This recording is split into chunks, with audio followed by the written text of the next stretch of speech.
Uma cantora de muito sucesso se envolveu com muitos homens errados durante a vida dela. E isso, infelizmente, não teve um final feliz. Oi pessoal, tudo bem com vocês? Meu nome é Gisele Yudes e sejam todos bem-vindos a mais um vídeo aqui do canal.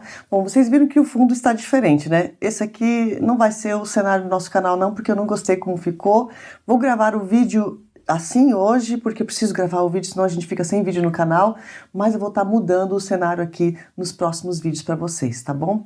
Mas hoje então nós vamos contar a história de Suzane Tamim. Ela nasceu em 23 de setembro de 1977 em Beirute, no Líbano. Desde muito nova, ela adorava cantar e a família e amigos admiravam a voz dela, mas tinha um problema. A família dela era muito conservadora, principalmente o pai, que apesar de gostar de ouvir ela cantar, não queria que ela fizesse isso em público. Então pensar em ter uma carreira era um sonho que provavelmente não seria realizado. Mas isso tudo vai mudar, porque no começo da vida adulta, ela fez faculdade na Universidade Árabe de Beirute e lá ela conhece Ali Muzanar. E os dois acabam se apaixonando e se casam logo depois. Então ela sai da casa dos pais e vai morar na casa do marido, onde ela tinha mais liberdade para continuar, ou para iniciar, na verdade, a carreira artística dela. E ela se inscreve em uma competição que era realizada em um programa de TV chamado Studio All Fun. Esse programa era muito conhecido por lá e era parecido com um show de calouros ou show de talentos, e ela era uma mulher espetacular. Além de ser extremamente bonita, ela era realmente talentosa e acaba vencendo a competição. A partir daqui, a carreira dela começa. Ela grava o primeiro álbum e ganha um disco de ouro com esse álbum. Ela era muito conhecida no Líbano e nos países vizinhos também. A carreira estava indo muito bem, mas a vida privada estava complicada. Ela estava tendo muitos problemas com esse marido aí, o Ali. Então ela pede o divórcio e ele não quer dar o divórcio. Então ela vai para a família dela e pede ajuda, né? Eles acolhem ela, trazem ela de volta para casa e eles conseguem fazer com que o Ali assine os papéis do divórcio, só que a Suzane não vai ficar muito tempo sozinha, não. Depois de somente alguns meses, ela começa a namorar com um produtor musical que se chama Adel Matouk. E em 2002, os dois se casam também e ele passa a cuidar da carreira dela. Ele faz com que ela assine um contrato com ele de 15 anos para que ele então cuidasse ali das coisas, dos shows, das músicas e tudo. Ela lança o segundo álbum nessa época. A Suzane fica um tempo cantando em Paris e nesse ponto ela já era muito conhecida e respeitada no meio artístico. Ela era uma diva. Só que na vida privada dela, a confusão continuava. Porque esse segundo marido também vai ter muitos ciúmes dela e vai querer controlar ela o tempo inteiro e ela não vai aguentar. Ela também vai querer pedir o divórcio para esse marido, mas esse divórcio vai ser ainda mais complicado do que o divórcio do primeiro marido, porque esse produtor musical, ele não queria assinar os papéis de jeito nenhum e ainda tinha o problema do contrato lá de 15 anos que ela tinha assinado com ele. Então ele vai chantagear ela, vai proibir ela de cantar, vai cancelar os shows, a gravação de novas músicas, tudo. E ela vai tentar fugir dele por diversas vezes. Em 2003, ela vai para os Estados Unidos, mas esse homem vai mandar prender ela. Sim. Bom, ele não tinha assinado os papéis de divórcio ainda e mulheres dessas regiões que são casadas, elas não podem sair do país sem autorização do marido. Aqui na Turquia não existe essa regra, tá? Mas em muitos países aqui vizinhos ao meu, as mulheres precisam sim de uma autorização para apresentar lá no aeroporto. E lembrando que essa regra aqui ela não vale ao contrário, tá? Porque se o marido quiser ir para o exterior, ele pode viajar sem autorização da mulher. Respira fundo, tá, gente? Respira fundo porque a história é bem complicada. Mas voltando aqui para nossa história, a confusão vai ser tão grande que esse homem vai começar a processar ela por vários motivos e vai acusar ela de furto, peculato e também de difamação. Ela vai acabar parando na delegacia, sim, só que ela vai ser inocentada e vai ser libertada logo depois. Mas os processos que ele abriu contra ela, que tinham relação com a quebra do contrato artístico, continuavam rolando na justiça. Passam alguns meses vivendo esse pesadelo e em 2004 ela conhece o bilionário Hisham Talat Mustafa. O Mustafa é egípcio e ele era dono de uma empresa que trabalhava no ramo ramo imobiliário. E ele é tão poderoso que muitos dizem que ele era praticamente dono da metade das terras do Egito. E além disso, ele também era político. Bom, o Mustafa vai falar para ela então que ele vai ajudar ela a conseguir aquele divórcio ali, como ele tinha todo esse poder e tal. E enquanto eles estão ali falando sobre isso, eles vão ficar mais próximos um do outro. Agora aqui as fontes são diferentes na internet, tá? Algumas dizem que o Mustafa chegou a pedir a Suzane em casamento, só que Mustafa era casado e tinha 3 filhos. Mas isso aqui não é um grande problema para ele, porque no Egito a poligamia é aceita, tá? Então ele podia ter uma segunda esposa e como ele era muito rico, isso seria mais fácil para ele, porque para ter uma segunda esposa lá você precisa provar que pode sustentar mais de uma família. Mas enfim, algumas fontes então dizem que ele chegou a pedir ela em casamento, só que a própria família dele era muito conservadora e como a Suzane era do ramo artístico, a família dele negou e ele acaba desistindo desse casamento. Outras pessoas falam que a Suzane foi realmente amante do Mustafa por algum tempo e outras pessoas ainda falam que os dois não tinham relação nenhuma, que foi o Mustafa que ficou apaixonado e ficou perseguindo ela.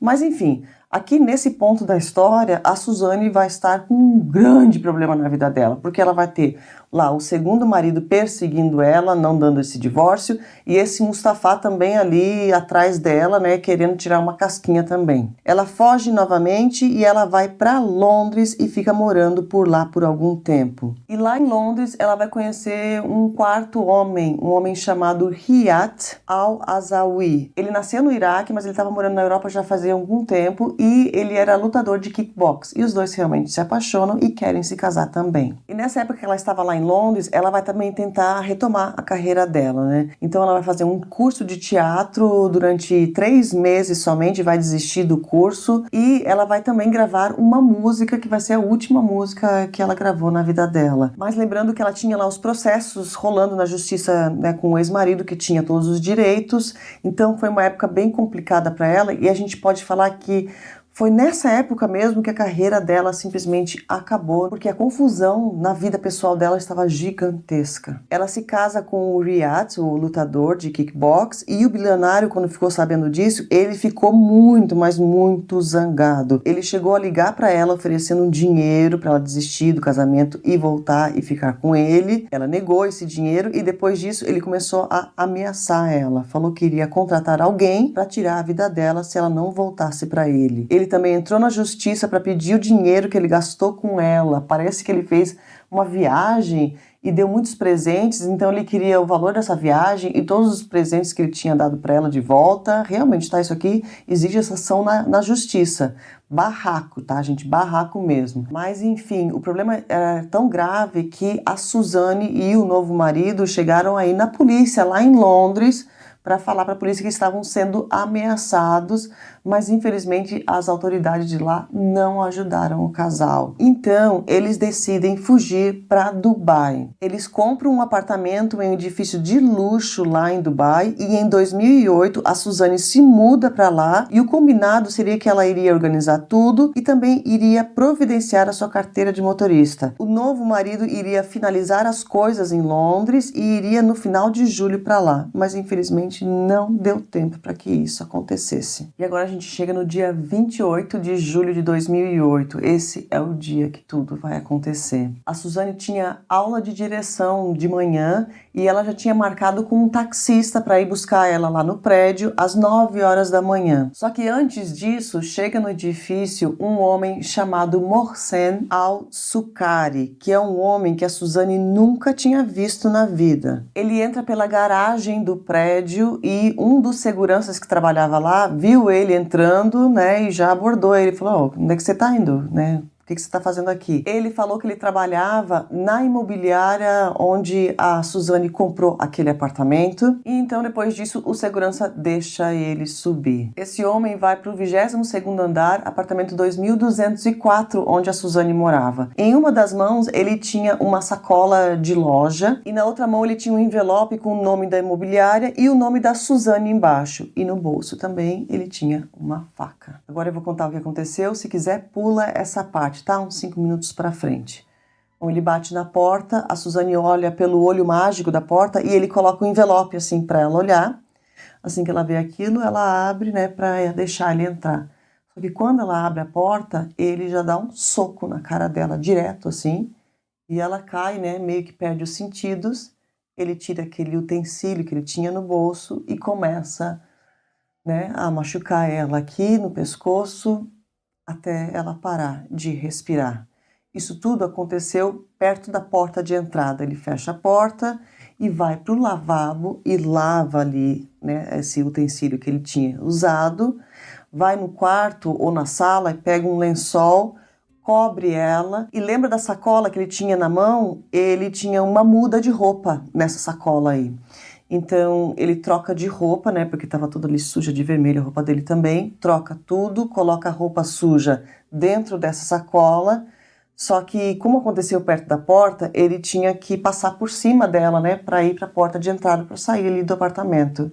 Assim que ele passou por cima, ele pisou ali naquele líquido vermelho que estava no chão e ficou a impressão, né, do tênis dele, e é isso que vai ajudar muito nas investigações depois.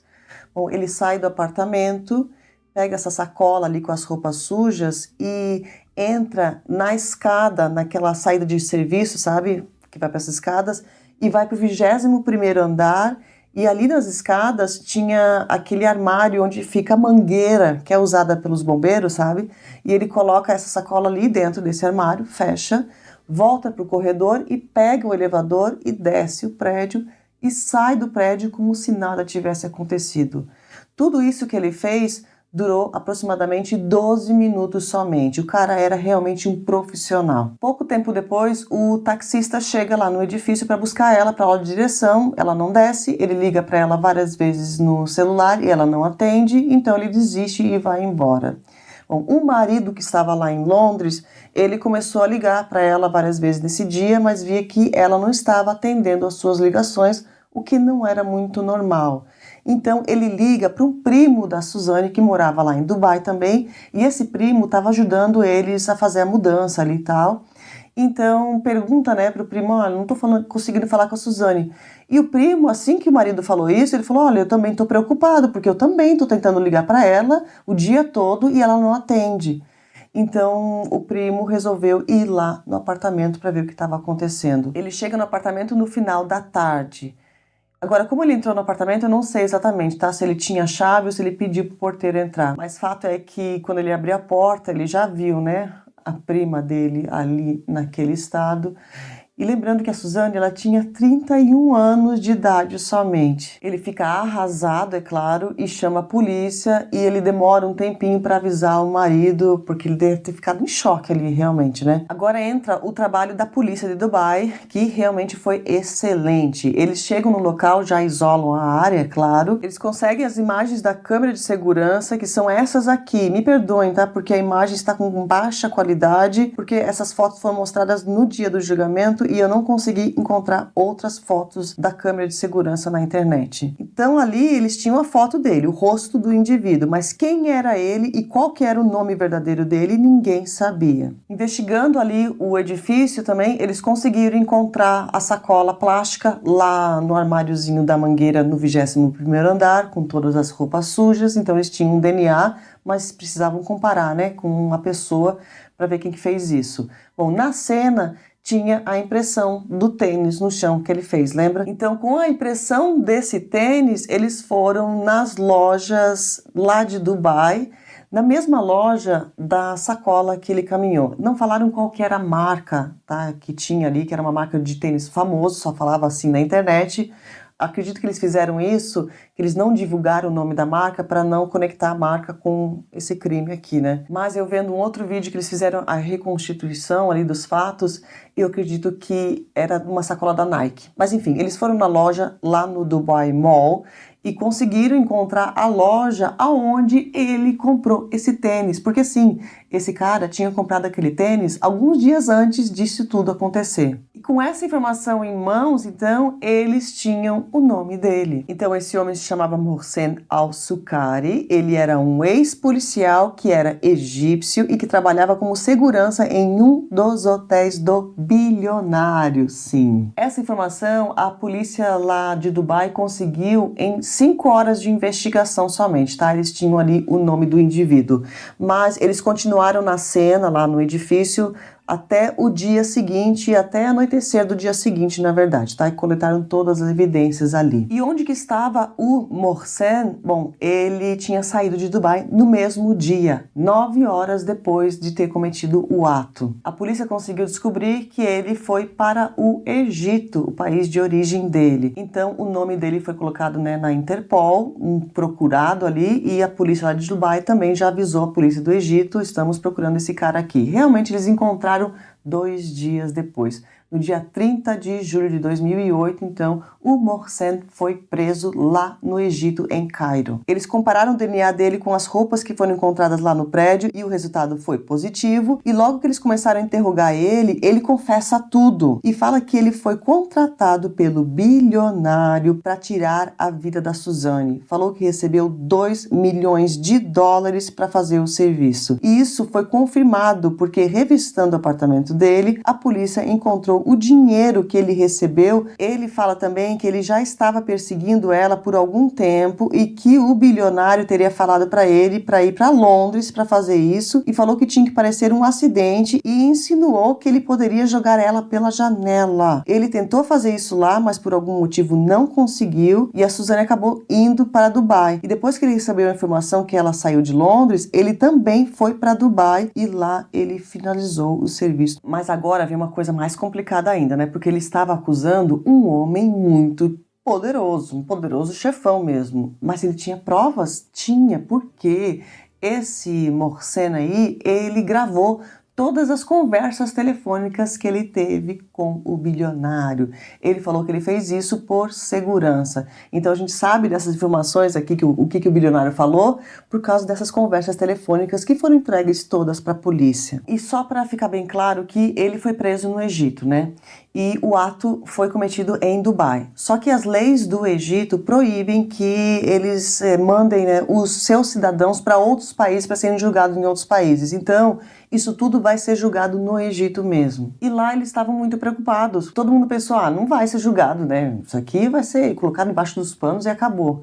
Bom, o sheik lá de Dubai foi a público falar que estava prometendo para a família da Suzane que esse caso iria ter justiça sim. E teve uma certa pressão das autoridades de Dubai para que esse caso fosse realmente, né, para a justiça e para que o bilionário também fosse para a justiça junto com o Mohsen. E isso realmente aconteceu porque o Mustafa, o bilionário, ele foi realmente preso lá no Egito no dia 3 de setembro de 2008. Eles tiveram que retirar os privilégios de político dele para conseguir julgar ele, é claro, e ele passou a parte da empresa para o nome do irmão dele, que se chama Tarek. E a empresa poderosa também sofreu uma queda lá de 15% na Bolsa de Valores depois da prisão dele. Foi uma confusão total mesmo. Mas então o julgamento vai iniciar no dia 19 de outubro de 2008. E os dois, o Mustafa e o Mohsen, eles se declararam inocentes, sim.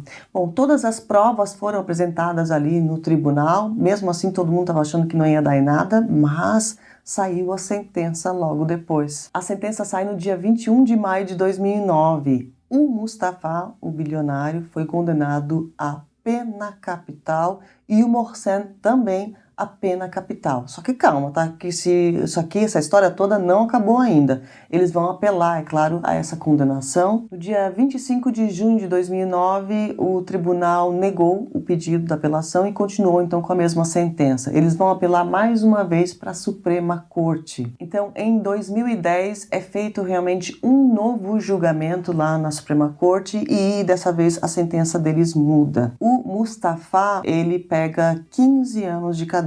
E o Mohsen, que fez o serviço, ele pega a prisão perpétua. Mas ainda continua essa história, tá? Porque alguns anos depois, em 2017, na época do Ramadã, que é uma comemoração religiosa dos muçulmanos, para a gente entender mais ou menos o que seria como se fosse um Natal para nós cristãos, mas não exatamente Natal, tá? Mas é algo muito significativo para eles também.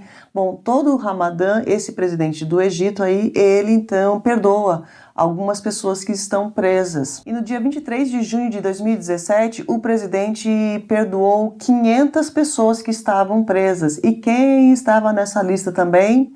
Estava o Mustafa e o Mohsen também. O Mustafa, então, foi libertado nesse dia, e para ficar bem claro, tá? Ele foi libertado e ele não pode ser julgado novamente por causa disso aqui, não. Porque ali naquele dia ele foi realmente perdoado, então é como se ele já tivesse, né, pagado toda a pena dele. Então, o Mustafa, ele ficou 9 anos preso somente. E o Mohsen, ele foi realmente perdoado pelo presidente também nesse dia, só que ele tinha sido acusado por outras coisas também. Parece que foi lavagem de dinheiro e outros delitos, e ele vai acabar pegando alguns anos extras, então ele vai sair da cadeia somente em setembro de 2022 agora. Então ele ficou preso 14 anos, né? Na verdade ficou preso somente 9 anos por ter tirado a vida da Suzane, e depois o restante dos anos foi por outros delitos. Mas fato é de que os dois estão livres hoje em dia. O último marido dela, o Riyad, o lutador, falou que pouco tempo antes dela perder a vida, ela não queria mais cantar e ela queria começar a formar uma família, e que eles viviam uma história de amor, como nos cinemas, um filme romântico. Mas infelizmente teve um fim muito trágico. E teve uma polêmica também sobre o casamento dela, tá? Porque alguma coisa ali aconteceu nos papéis que esse último aqui, o Riyad, o lutador, ele não foi reconhecido como marido dela, não.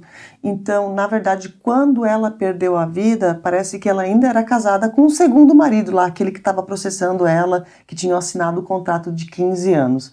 E por esse motivo, como ele era o marido dela, depois de tudo acontecer também, eles perguntaram o que aconteceu, né, com o dinheiro dela, porque lembrando que ela era uma cantora muito famosa e ela tinha realmente muito dinheiro. Ela comprou um apartamento chiquérrimo, apartamentos em Dubai já é muito caro, imagina um apartamento num edifício de luxo. Então esse segundo marido dela falou que, na verdade, ela tinha gastado todo o dinheiro dela e que, como ela tinha comprado aquele apartamento, o apartamento voltou para o banco porque ainda tinha algumas parcelas, enfim, e que não tinha mais dinheiro nenhum. Enfim, isso aqui não é importante, tá? O importante é a gente saber que uma mulher de 31 anos perdeu a vida de uma forma muito trágica e ela não merecia isso que aconteceu com ela.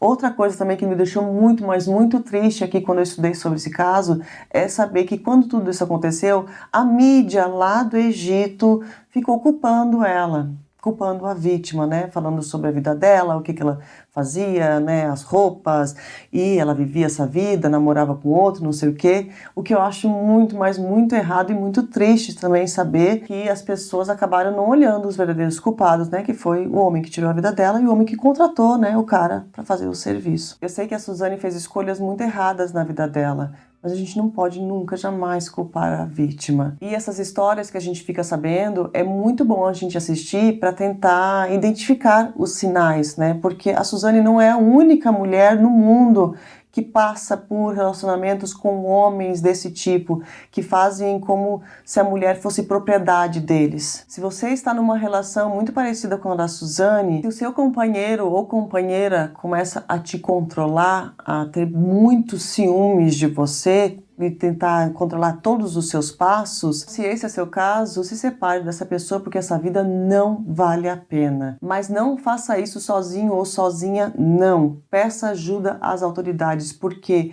homens desse tipo que a gente conheceu, né, no caso de hoje, podem realmente ser muito, mas muito perigosos. Então, vou passar para vocês vários aplicativos que nós temos aqui para ajudar as pessoas que estão nessa mesma situação. Baixa o Penhas para saber sobre os seus direitos, informações sobre os serviços públicos e atendimento às vítimas também. Para quem mora em São Paulo, baixa também o SOS Mulher, que tem o botão do pânico para chamar uma viatura para te resgatar se você precisar. E para quem mora no Espírito Santo, baixa o app SOS Maria, Marias, e lá você consegue ajuda também, como nos outros aplicativos que eu te mostrei. Para quem mora em Indaiatuba, baixa o app SOS Caminho das Rosas. Esses são os aplicativos que eu conheço para atender as pessoas que estão no Brasil. Se você souber de outro aplicativo, por favor, deixa o nome aqui no comentário para eu estar adicionando nos próximos vídeos. E para quem está morando aqui na Turquia, baixa o aplicativo Kades. Esse aplicativo também tem um botão do pânico, que é só você se cadastrar no app e clicar lá, e se precisar, uma viatura estará na sua porta para te salvar. Agora, meus amigos que moram em Moçambique, em Angola, Portugal, ou também os brasileiros que moram em outros países, se souber o nome do aplicativo que tem aí nos países onde vocês moram, por favor, deixa aqui nos comentários, tá? Para eu estar adicionando nos novos vídeos, para a gente estar ajudando mais e mais pessoas que podem estar na mesma situação que a Suzane estava também. Compartilhe esse vídeo para mim, por favor, nas suas redes sociais, para me ajudar aqui na divulgação desse vídeo, principalmente das informações aqui do final. Curte o vídeo para mim também, se você ficou aqui até o final e não curtiu lá no começo, me ajuda bastante com a divulgação aqui do canal. E se você não for inscrito aí no canal, se inscreve também, porque toda terça-feira eu trago um caso novo para vocês. No próximo vídeo a gente vai ter um outro cenário, tá? Vou mudar isso aqui, eu sei que não ficou muito bom, mas eu estou sempre tentando fazer o melhor para vocês, tá bom? Um beijo grande, eu vejo vocês no próximo vídeo.